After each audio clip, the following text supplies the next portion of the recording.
سب پہ نظر اندر کی خبر۔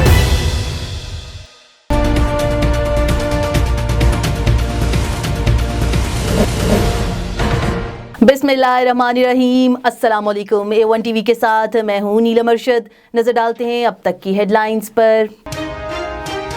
کراچی میں شادی ہالوں میں تقریبات کرنے کی مشروط اجازت، 300 سے زائد افراد کی ہال میں داخلے پر پابندی ہوگی۔ بینکویٹس میں پنکھے چلائے جائیں گے، چھت کا 40% حصہ اوپن رکھا جائے۔ شادی ہال کے بند حصے کھول کر تازہ ہوا کے راستے کھولے جائیں۔ کمشنر کراچی کی سربراہی میں شادی ہال مالکان کے اجلاس میں فیصلہ، شادی ہالز کے لیے سخت SOPs کے ساتھ نئی گائیڈ لائنز جاری۔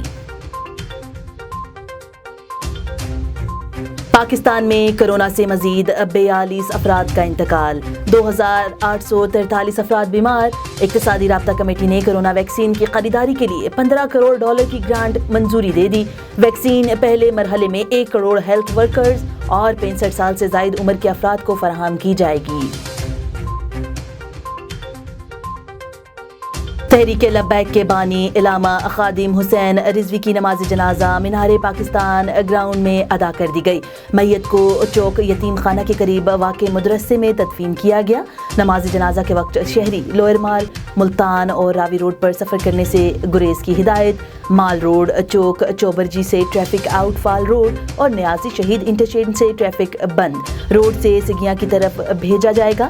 آزادی فلائی اوور بھی بند رہا۔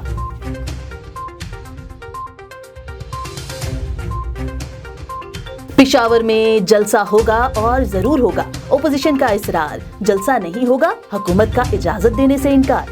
خلاف ورزی کی صورت میں قانونی کارروائی کی جائے گی۔ ضلعی انتظامیہ کی وارننگ، PDM کا پشاور میں 22 نومبر کو ہر صورت میں جلسہ کرنے کا اعلان۔ اپوزیشن اب ہوش کے ناخن لیں، عوام دشمنی کی مرتکب نہ ہو۔ وفاقی وزیر اطلاعات شبلی فراز کا کہنا ہے کہ خدا نخواستہ قیمتی جانوں کا ضیاع ہوا تو ذمہ دار اپوزیشن رہنما اور جلسوں کے متنظم ہوں گے۔ وزیر ریلوے شیخ رشید احمد نے کہا کہ اگر اپوزیشن یہ سمجھتی ہے کہ جلسے کر کے کورونا پھیلا کر حکومت کو شکست دیں گے تو یہ شکست نہیں دے سکتے۔ نیب کیسز اور NRO سے ہٹ کر عمران خان سب سے بات کرنے کو تیار ہے۔ کراچی میں ریلوے کی زمین پر قبضے اور تعمیرات کا مقدمہ، سابق رکن سندھ اسمبلی کامران ٹیسوری کے خلاف ریلوے پولیس اسٹیشن میں مقدمہ درج۔ کامران ٹیسوری کہتے ہیں کہ پراپرٹی میرے سسر کے نام پر ہے، اس لیے مقدمہ بے بنیاد ہے۔ آج پریس کانفرنس میں حقائق بتائیں گے۔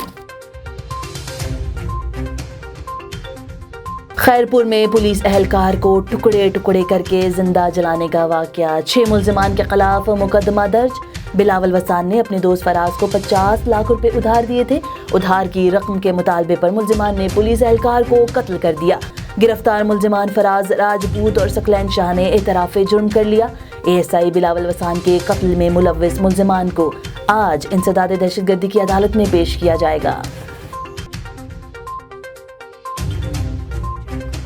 سردی نے انڈوں کی قیمت کو آسمان پر پہنچا دیا، فی درجن کی قیمت میں 6 روپے اضافہ، فی درجن قیمت 175 سے 180 روپے تک جا پہنچی۔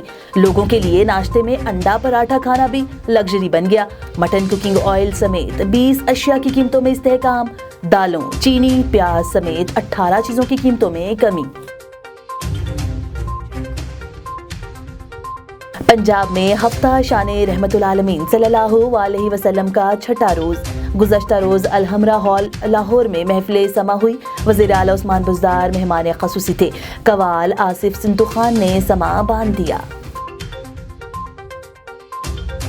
ملک کے مختلف شہروں میں سردی کی لہر برقرار، کوئٹہ میں کم سے کم درجہ حرارت -3 ڈگری ریکارڈ، کلات -6، ذوب کا درجہ حرارت 2 ڈگری ریکارڈ۔ کراچی میں 23 سے 25 نومبر کے دوران ہلکی بارش کا امکان۔ رپورٹرز وداؤٹ بارڈرز کی جانب سے پریس فریڈم ایوارڈ کے لیے نامزدگیاں، مقبوضہ کشمیر کے نڈر صحافی فہد شاہ کا نام بھی شامل۔ فہد شاہ کو بھارتی پولیس نے سنگین نتائج کی دھمکیاں دی تھی، قاتلانہ حملہ بھی کیا گیا۔ فہد شاہ نے مواصلاتی پابندیوں کے باوجود 80 لاکھ کشمیریوں کو حقائق سے باخبر رکھا۔ اور 5ویں تھل ڈیزرٹ جیپ ریلی کے دوسرے مرحلے کا آغاز،